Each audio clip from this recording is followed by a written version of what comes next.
in the Zoom. So her daughter's not here, she's the mom.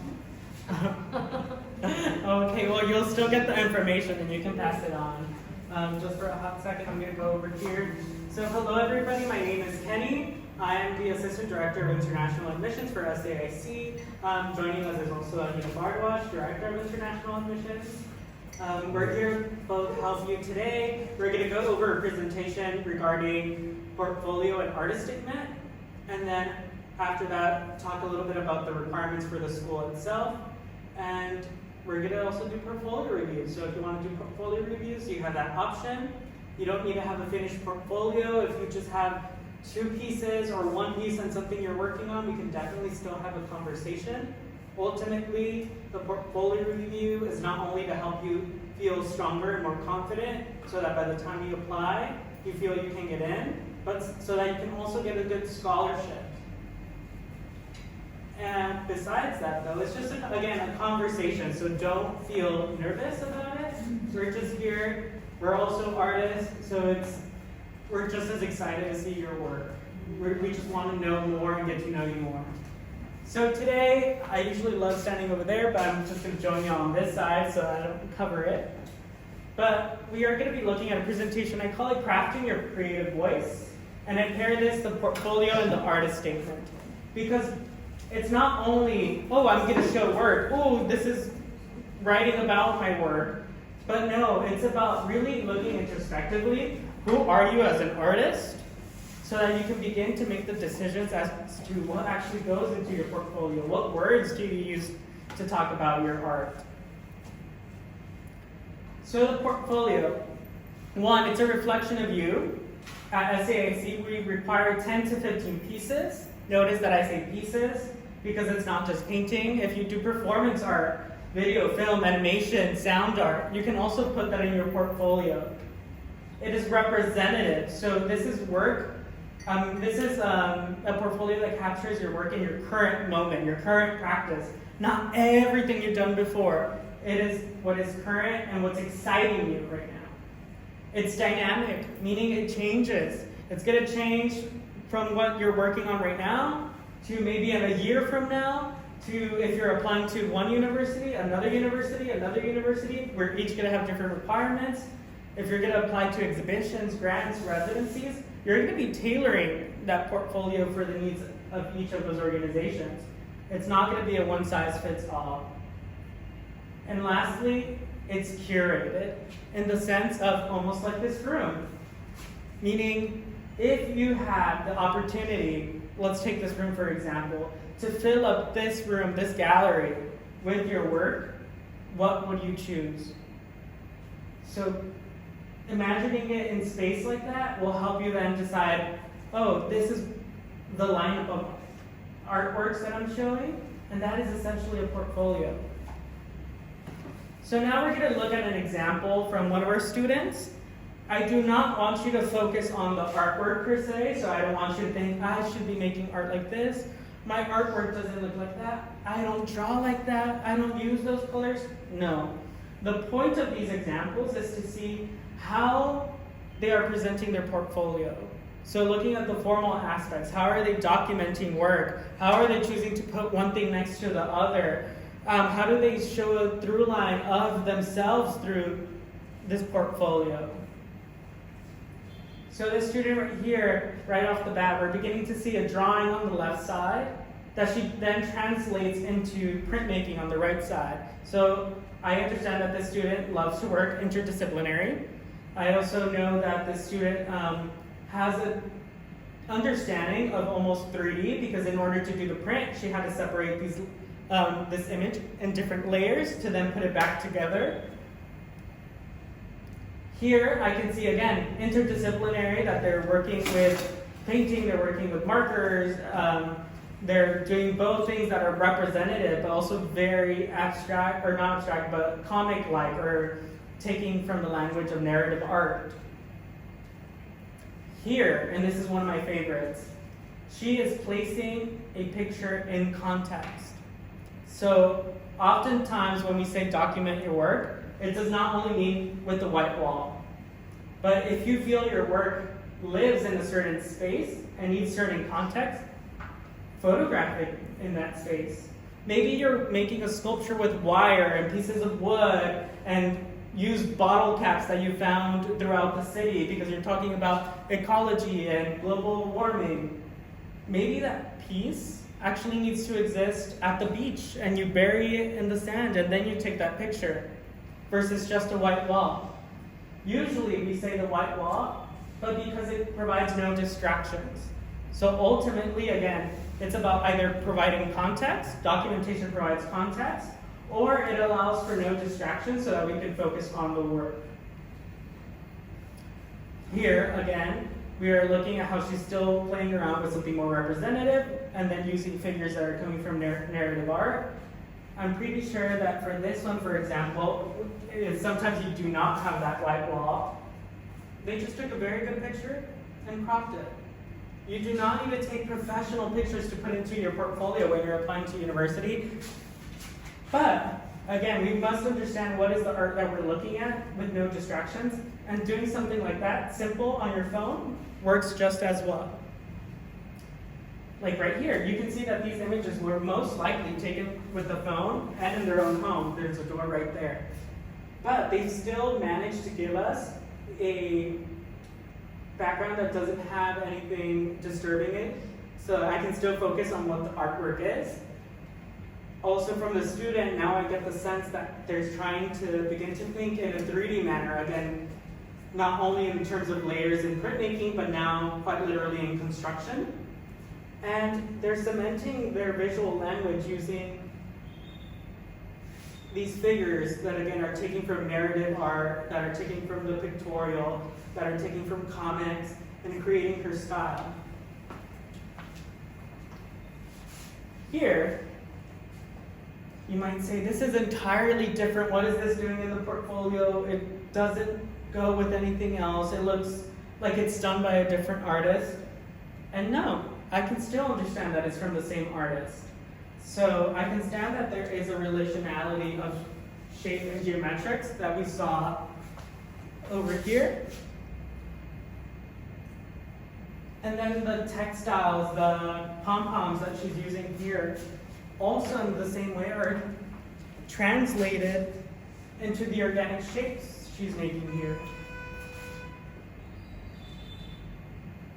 So this is to say that your artwork inside a portfolio, and specifically for SAIC, does not need a theme.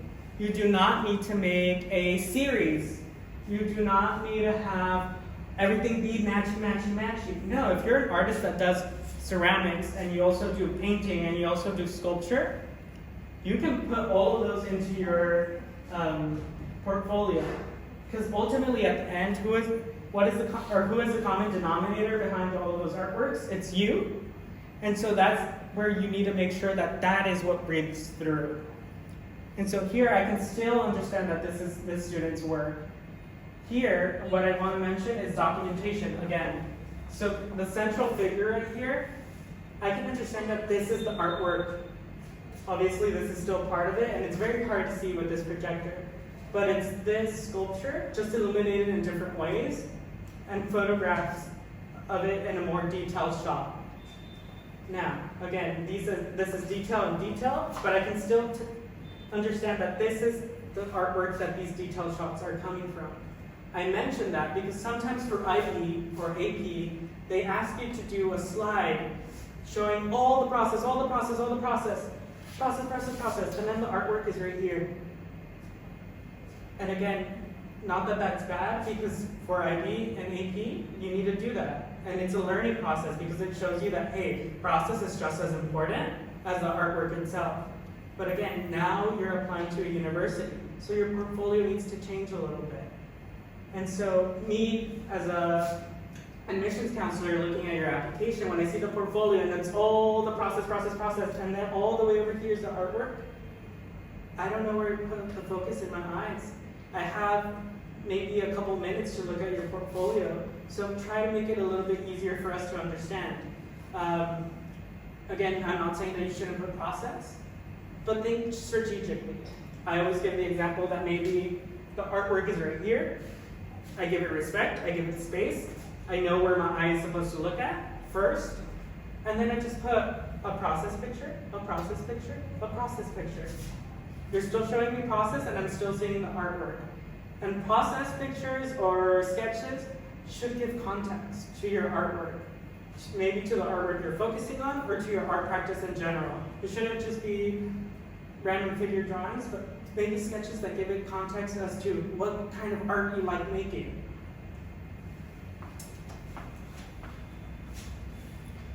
Here they're working with paper, so again, the student loves to work interdisciplinary, which if I'm looking at it for SAIC, we work in a very interdisciplinary nature. So now I'm beginning to see that, oh, this student is also a fit for our school. This is, paper that they actually cut out, and they're still using their visual language to create this collage. Here, they're doing digital work in both of these images. So again, I already understand that most of the figures that she's making are actually coming from this language right here. So even though they look vastly different from everything else, I can understand why they came from the same artist. Also, these two, do they look a little bit more different than all the other artwork? Yes or no? Yeah. Yes? And so that is totally fine, but notice how these were at the end, and she showed the ones that more or less flow with each other. Maybe there's an odd, these two are, this one and this one are communicating with each other. This one responds back to what happened before, and then these two also communicate with each other. So the way that you're choosing to show these images is important because it creates a sense of flow. For this student, I can see that they were trying to kind of group together these pieces, group together these other pieces, and group together these other pieces. And that created the flow in their work. And then lastly, they put a picture of their sketchbook with all of these different, again, sketches that are giving context as to their art practice. So giving us a deeper glimpse to their art practice. And so in this case, having all these images, it's okay because you already gave us your pieces in the other one. So you already gave us a chance to look at things individually. Always honor and respect your artwork first. And then afterwards, if you still want to talk or give us more hints about your artwork, then show the page that has all the different images. The other thing that I might have suggested to the student as an admissions counselor, though, is that some of these are kind of finished works. A lot of the times we do things freely in our sketchbooks because we look at it as a place to experiment, but then that freedom means that we're making amazing work here, but then frustrating ourselves when we're doing the artwork outside. So all of those in your sketchbook, some of them are amazing work. This one, take a good picture, crop it out, an artwork. Crop it out, it's finished. Crop it out, it's finished. Crop it out, it's finished. So even for this student, I could have told her to separate this even more, and we would have gotten more information from her artwork. Because all these works are actually pretty strong, even if they exist in the sketchbook themselves. So when you're brainstorming a portfolio, lay out all your artwork, whether it be on the floor, on a table. I like the floor because I think it's the biggest table in the world. It's just the ground, and it goes all the way around. That way, you can see it all. If you do video, film, animation, take a screenshot of an important moment in it, print it out, also put it on the floor. Step 2, say and write. Very important, write it down so that you don't forget it. What you see objectively, so quite literally. I see polka dots. I see wood. I see the color red. In this very, very boring way. And the reason why is so that later on we can do an analysis. Later on we can find the patterns in our work. Because sometimes if we just skip to patterns, we might miss different details that we subconsciously didn't even know that we were using. So do that first. And then later on you can find the threads, the themes, the patterns. Like, hey, these 5 works that I see right here, right there, and here, and there, they have polka dots. But now I'm noticing that the way that I'm using them is because they're a symbol for groups of people. So actually the polka dots are not just dots, they're people. And that's why it appears and reappears in my work. Or maybe I'm using wood here and here and here because I love that wood shows the passage of time because the rings inside the wood are each year. Oh, that's why I was doing it, and that's why I see it in this and this and this work. But if you had just skipped to this part, you would have missed it completely sometimes.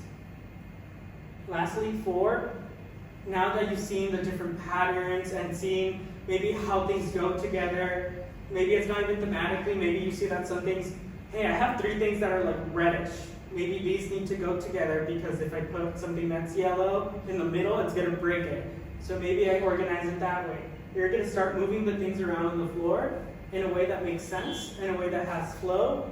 And that flow is gonna be based on you. So there isn't anybody that can say entirely like, this is how it should be done, but it's gonna be based on you. So again, it could be based on theme. Hey, these first 5 works, they have to do with memory. The next 3 works have to do with childhood. So maybe I'll group them that way so that we can understand that these go together, and these go together. Or maybe they're mediums, again, like I mentioned. I have a majority of paintings. I have 6 paintings, I have 2 sculptures, and 1 ceramic piece. So maybe I'll start off with the ceramic piece, the sculptures, and then just end with all the paintings that I had, or vice versa. Or maybe it's color scheme. This happens to me a lot. I use in my artwork super colorful figures, but then either very stark black or white contrasts. And so what I do is maybe start off with either the darker or the lighter ones, let's say the lighter ones. I try finding the ones that actually act as an intermediary, and then move on into the darker ones and the darker ones. That way, for me, at least visually, it makes sense that we're seeing not only thematically things that relate to each other, but that the eye can also move and rest and be understanding why there is a transition. Almost like, for example, if I were to just turn on the lights right now, everybody's eyes would hurt, versus going in with a dimmer and slowly raising it, our eyes would be adjusted. So think of it in the same way. How do you want our eyes to adjust as we're flowing through the different images in the portfolio or the different artwork? Now, yeah. Are there any questions just about the kind of the portfolio? We're speaking from an SAIC point of view, but we're happy to address any other issues that you may have, or questions, or if you're stuck on something, we're really open to answer any questions that you might have. And we'll give more space at the end also for I questions. think you explained it so nicely. Yeah, thank you. Thank you. No, but we can also give space for questions later. If you're too nervous to say them right now, you can tell us individually as well.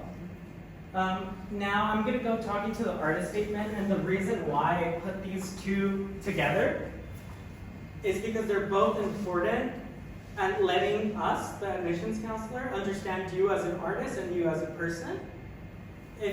We can't really know all the details behind your artwork by just looking at it, so we need context. And that they're both important, at least in the sense at SAIC, because when you apply to SAIC, automatically you're considered for a merit scholarship. We look at your application holistically, but what carries most weight is, what do you think? And, okay, so we said the artist statement, and what else?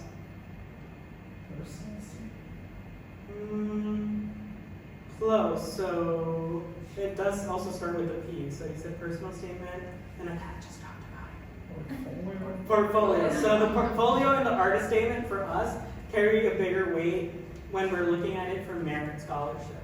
And so that's why I say these are both just as important. Think of it almost like a yin and yang, or think about it,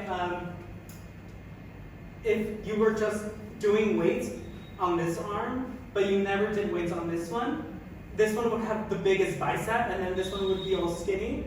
So sometimes students have this amazing portfolio, but then they forgot about this one. They forgot about the artist statement. So realize that they actually function together, and that ultimately, whether it's for a university, if it's for a residency, or anything else, it's actually a great introspection exercise. It allows you to understand yourself and why you're making your work.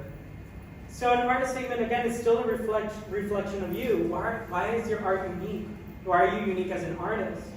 an explanation. So quite literally, why are you making this work? And it could be, you can think of it as when you're talking with your friends, and they ask you, oh, so what artwork do you make? And then you go in and tell them. Now the only difference is it's for application at a university, so you're just tweaking up the language, changing the vocabulary. It's the story behind the work. Sometimes with the work, I can't see the process. I can't see all of the thoughts you had, how you developed the concept, how you even arrived to the piece. Sometimes we can't see all that. And so give us the story behind the artwork. And ultimately, it's professional development.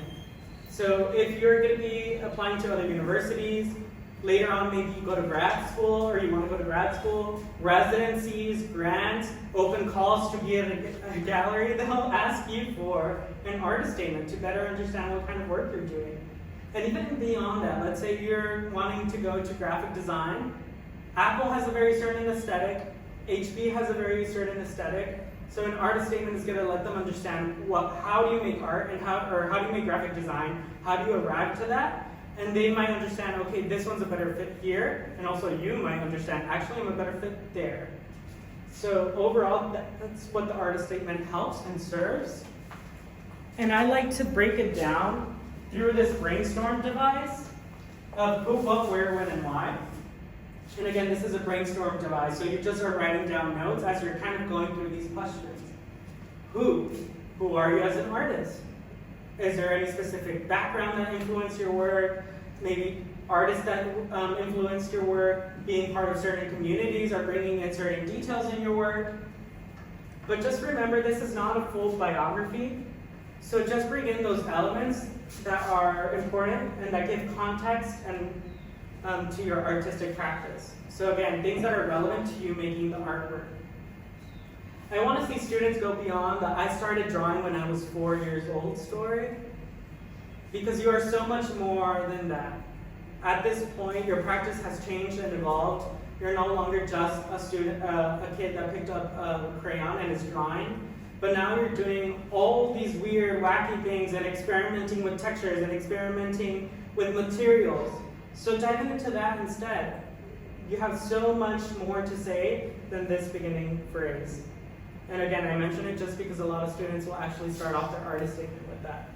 Who? Who is your audience? Is it your parents? Is it other artists? Is it an institution? Or you maybe your audience is some government official that you're making this artwork so that they can see like, hey, I need to change something because global warming is affecting us this way. So that person is my audience. Or maybe your audience is you. Maybe this is work that is helping you heal and that you think is important for you in this moment. You can be your audience as well, but being able to recognize it and recognize why will give you so much more power in order to write the artist statement, but then also to make the work. What do you do, quite literally? What mediums, what methods, what concepts? I do ceramics. I do painting and drawing in a figurative way. I do painting and drawing in an abstract way. Those are all what's. But also, what materials? I do painting and drawing in a figurative way, but I do it on cardboard. I do painting and drawing in an abstract way, but I actually do it on walls. So all of that is part of the what. Also, what themes are present in your work? Is it memory, identity, power structure, nature, technology? So that's what that question helps us kind of think about. When is more of a temporal question, so just time in general. So it doesn't have to be like August 16, 1998 is when I made this painting. No, it's beyond that. Why is this work relevant to you right now, in this time, in this moment? Is it because, again, are you responding to something cultural or political? Again, I'm seeing all this, all these sea turtles, and I'm realizing that they're going extinct, and that's why my artwork is about this and global warming. That's temporal. I'm reacting to something now. Or maybe it's something in the past. It's nostalgia. I'm reacting as to how life used to be, and so now my work is about that. That's also time. Is it a shift in your practice? Like, I used to do a lot of drawing, but now I found out that ceramics is what I need to do for the moment. this is the time that I'm doing ceramics. When can also be how you see your work evolving. How do you see it in the future? I do concept art, I do character design, but I know that at SAIC or at Blank University, they have this resource, this resource, this resource, and this professor that works in this way. And I know that with their guidance and all these resources, I can take my character designs and actually make them into animation. So that's thinking temporally in the future.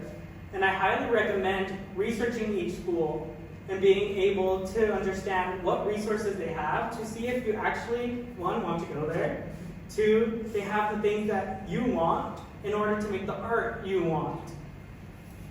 And I can't stress the research enough. I had a student that wrote, and I know that at SAIC I will learn to become a better dancer.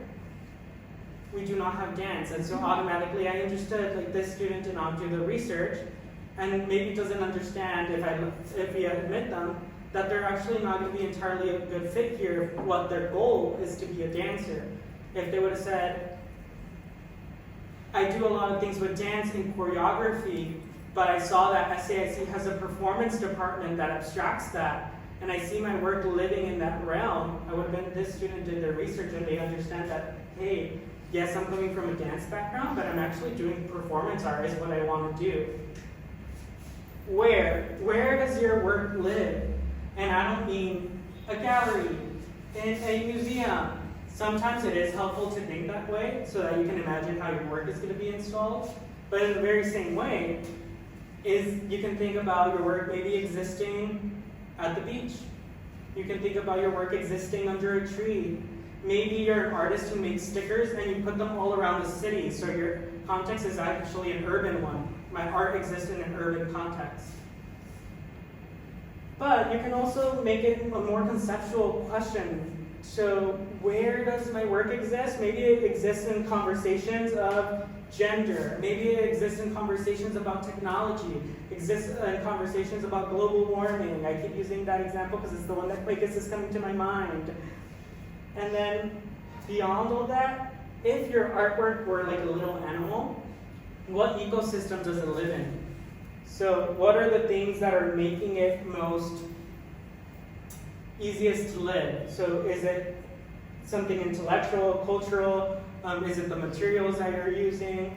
Is it the people it's meant to interact with? All of that is an ecosystem that your artwork is living within. So try to imagine where. And maybe each piece has a different ecosystem, and then you see that you actually created a whole biome. Why? Why do you make this work? Why do you return to making it? It could be something personal, it could be cultural. It could be a student who just discovered ceramics and they're barely in the first class of ceramics, but they enjoy how the clay moves, how they can manipulate it in certain ways, and they are heavily involved in a material exploration. That's a material why. Maybe another person is like, I need to research all these different dyeing practices that I see in Africa and Indonesia, and how they're using natural dyes to then create these patterns, and then that's how I'm going to make my work. That is a more research-driven one. Both of them, just as valid and just as important. Sometimes it's going to be a mix of that. And sometimes it's going to be a different answer that I just didn't mention right now. So there's so many whys. You just need to, again, understand it so that you can harness it and then use it in your artwork in a more strategic way. Why is the work important for you or for others? This is the moment you connect with us. This is the moment that you're saying, like, this is why I'm making, and this is why the work is important. Again, I might not be able to see that in the artwork itself at the beginning. And then I can understand, like, oh, this is why they use this texture. I wasn't understanding it at first, but now I understand that maybe they were drawing intentionally in a cartoonish way, like a little kid, because their work is actually about memory and it's about childhood. Oh, okay, now I put those things together. And I want students to go beyond saying, I want my artwork to make people feel things. I see that a lot in artist statements. which is good. I think all of us as artists want to garner responses from our artwork. We want people to interact with it. We want people to feel things. But take it a step further. I want people to feel this and this and this because of this and this and this. So, an example would be, who has seen The Substance here? No? Okay, let's see another movie. Legally Blonde. Have we seen Legally Blonde? No, okay. One that we all could see.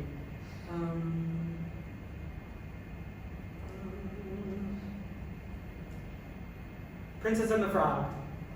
No? Okay. Apparently they don't see movies. Okay, wow. Now I'm a blank. Someone mentioned a movie.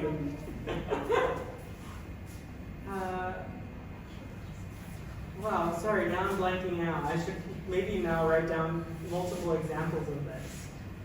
Let's see. Who has seen Cinderella? Or understands the story of Cinderella? Or actually, no, let's change it. Hansel and Gretel. Everyone, oh, come on. Yes? Have you heard the story of Hansel and Gretel? No, okay, then let's go back to Cinderella. There is no movie about it, but I'm just saying, do you know the story? Yeah. Yes? Do you know the story? No? Okay, so we're going back to Cinderella, and it's totally fine. Or Pinocchio. No? Yeah. Yes? So Pinocchio goes through all of these different troubles. So at times in the movie, we feel scared for him. We feel compassion for him. We feel that he's going to get in trouble, and so that gives us anxiety. But then we feel that hope at the end because he wishes with the fairy, right? And so those are all live, and those are emotions that artist wanted us to feel. Compassion, scared, anxiety, hope. But then he takes it a step further. The reason why he wanted us to see that is so that we can see that this puppet, even though they were not the best person, but they had such good intentions, that they still were able to get their goal. And so that translates into us being, hey, we're not all going to be perfect all the time, but if we're genuine people and working towards our goal, one day we will get it. And that is why I wanted people to feel hope. So why do you want people to feel something? Is so that we can arrive to some other place. How? How does it all come together? Think of all the other different questions you have answered and begin to move on like a puzzle piece and see how they work together. Again, it could be that, oh, I'm working with natural dyes, and then I'm working with wood, and then I'm working with the concept of environmentalism. Oh, I'm recognizing that these all work together in this specific way to create sculptures, or they work in this very specific way to create paintings. So how does it all come together? Now we're going to look at an example of one of our professors, Cecilia Beaven, and we're going to look at this very short artist statement. She kind of gets to do a short artist statement because she has been doing this career for a good while. When you're applying to SAIC, it's 1 to 2 pages double spaced, which is like 1 page single space. It's not that long of an essay. But let's look at it. Cecilia Beaven reflects the ludic. Ludic means playful. Development of the personal mythology. Beaven's work extends beyond the 2 dimensions of the canvas and transforms the pictorial into the cinematic and scenographic. Beaven draws on her life in Mexico City and her mythological, ethnographic, and introspective explorations to create a narrative in which intriguing and absurd mythical creatures and landscapes make us aware of the fictional nature of the artist's world, staging a monstrous, fragile, and introspective setting. This is Ceci. You can see her in her studio, and as you can tell, she does weaving, she does quilting, she has painting, ceramics. This was actually drawn digitally and then afterwards printed on the fabric. You can see that there's a sculpture of wood over there in the corner. So she works in a very interdisciplinary manner, but she mostly paints and comes from a painting background. And so that's her angle and focus from her work. Here we can see a billboard that they were painting in Mexico City. And they were actually living up in a little tiny house behind this billboard. And they would ask everyday people on Twitter, what do you want me to paint today? So beyond just being a painting, it becomes a performance art, it becomes collaborative. It is also thinking again about her artist statement, bringing in the ludic, the playful. She is centering it in her space, Mexico City. And she's bringing in the mythological. Right here we see Quetzalcoatl, which is a Mexica Aztec god or deity. But then we can also say that all these weird, wacky figures are also mythological and part of her creation as well, part of the world she's trying to create. So this is a representation of the playful, the mythological, giving us a sense of where it's located at. Here, these are painting, or this one's a painting right here. Oftentimes she'll depict her body with either a head of an animal, just because a lot of, again, Mexica Aztec deities have this relationship with being both animal and human. This is a painting, and this might be harder to tell, but it's actually the planks of wood that we saw by her foot. This is paper mache. And so what is she doing? She's transforming the pictorial and the two-dimensional into scenographic. Almost like if it was a backdrop for a play or for something to happen. She's bringing out the 2D and making it physical. Over here we can see another example of that. She made a mural and is extending that by creating this sculpture right here that is going in front. And it becomes almost like a set for a movie or a set for a play, aka cinematic and scenographic. So now I want us to look again at the artist statement. Who, Cecilia Beben, what reflects the ludic development of a personal mythology, transforms the pictorial into cinematic and scenographic. Where, Mexico City. When, mythological is a time place where it's kind of like this time of creating the universe. Who, what, where, when. Why, to make us aware of the fictional nature of the artist's world and staging a monstrous, fragile, and introspective setting. How? By creating a narrative in which intriguing and absurd mythical creatures and landscapes arrive. So from that, I was able to understand where in the contexts of her work exist. Another thing I want you to understand is that it's not always going to be a who, what, where, when, why, how. It's oftentimes going to be mixed. It's going to be part of your journey to actually edit that work. Edit all of these notes that you took down during brainstorming and put them together in a cohesive essay. So, art statement plus portfolio, they both go together. Again, think of that arm that has been working out and the one that didn't. You want both to be equal.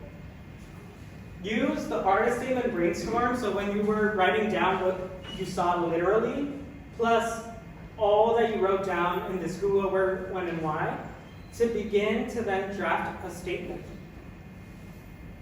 At the beginning, maybe you can write down all the answers in order, but then later on, you're going to arrange them, you're going to arrange your notes in a way that actually makes sense for you. Again, that creates a sense of flow. So maybe for you, talking about time is going to go first, and maybe later on, this is the what comes in, and the how, and then this is why I do it. So you're going to begin to move those notes in a way that creates almost like a narrative, a story of you. Like if you were making a movie trailer, or the script for a movie trailer, that is about you and your artwork. I just want to stress again, they're both important. They're yin and yang, they work together. And they provide context as to who you are as an artist, the art you're making, and the reasons you find yourself making it and making it and making it all over again. And they're always changing, so it depends, again, who you're writing it for, what's the reason you're writing it for. Oh, I hope they're okay. Who you're writing for, again, an institution, is it a grant, is it a residency? But also, I want to give a personal example with this, when it comes to ever evolving. You're never going to capture your entirety and your entire practice in one artist statement or in one portfolio. I remember when I started off, that was my worry. I was like, no, but this doesn't entirely represent me because of this. Or no, it doesn't entirely represent me because of that. It's fine. This is just to give us a general gist. This is to give yourself a general gist. You know that you're a lot more complex. And either way, this is going to be an internal process. I don't know how many times I've written an artist statement. And each time I maybe go back and pull something from an original one, or maybe I take things entirely off and then add some new things to it. It's always changing. It's a living document. Your portfolio as well is not going to be the same thing for each institution. And it also will change once you start making new work, and you're like, hey, all this artwork that I made this year, this is what represents me. What I made maybe 5 years ago, I actually am not interested in that anymore. So maybe I won't include that in my portfolio. Ultimately, these two, the artist statement and the portfolio, are going to answer, this is what my work is about. This is how I develop ideas, and then this is why it matters. So if you're hitting these three things, we will be able to understand a little bit more as to who you are as a person and as an artist. Now, I'm shifting a little bit and going into requirements for SAIC and a little bit of background of SAIC. So we are very interdisciplinary, meaning that we love working in different mediums and different techniques, different ways of thinking, and combining them together. So much so that we actually don't have majors. You do not declare a major ever at SAIC. We do have degree tracks, meaning that you still graduate with a BFA in studio art if you're interested in doing like painting, drawing, architecture, ceramics, performance art, sound art. All of that goes into our studio arts BFA. We have a BFA in art education if you want to focus more on teaching. We have a BA in art history if you want to look at more the history behind the art. And then we have a BA in visual critical studies, which means that you want to look at the theories about how all this visual message is actually being relayed onto us humans. We are still having liberal arts-based curriculum, aka literature, math, science, all of those art history, because you are an artist in the context of the world, you're not an artist in the vacuum, so that is going to allow you to understand where your art is situated and where you see it going. Critique-based assessment. At SAIC, we do not have grades, but we have pass-fail situation, which is based on critique, meaning that you're showing your artwork with your peers from your class and the professor, and you're having a conversation. Maybe they're saying like, this is strong, and I can see how this texture is talking about this and this and this that you mentioned previously. Or maybe another student might say, I don't see that quite yet. Maybe give suggestions, and they will give suggestions as to how you can arrive to your goal. Or maybe they'll be like, what happens if that texture gets exploded 20 times more and it becomes a different artwork altogether? So it's a conversation you're having, and vice versa. You're going to have to be in their space and get feedback as well. And the reason I love this is because I have never been in a job where they give me a letter grade. So I have never been in a job where they come up to me and they say 8+, or they give me a 10, or they give me, B7, like top marks. I've never been in a job where they do that. I've been in a job though, where they give me a critique. They say, this was strong about the project that we just had. These things need some adjustments, maybe in this way or maybe in that way. And this thing right here did not work altogether, and we might need to replace that or get rid of it entirely. That, even in a non-arts context, is a critique. And so in class, you're learning that skill, so that when you go to a job, you understand that, hey, I'm just receiving the critique, I'm going to make the changes that I need to make, and let me give it back. Or vice versa, so that if your boss is saying, hey, I didn't quite understand why you did this, you can be, this is the reasoning behind it, so that you can understand it. We're faculty driven, meaning that our faculty are working artists. They're showing in galleries, museum spaces. So they understand what it means to be an artist outside of art school.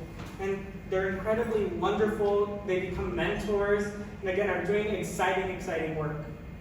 We're also immersive, meaning your classes might be 6 hours long, and you're like, but that's because 1 hour, maybe it's a presentation. The second hour, they're showing you how to use a technique. You go to lunch, you come back, and the rest of that time is for you to now incorporate this technique in the artwork you're making. So it's not about copying what the teacher did, it's about taking what you learned from them and making your own artwork. Still using it to make the things you're actually interested in. So to apply, here are some requirements. It's going to be through the Common App, and you're going to have to fill up the supplemental. In that supplemental, you will have a link where you can go to a platform called SlideRoom and sign up. SlideRoom is a platform that many universities use, artists, residencies, grants.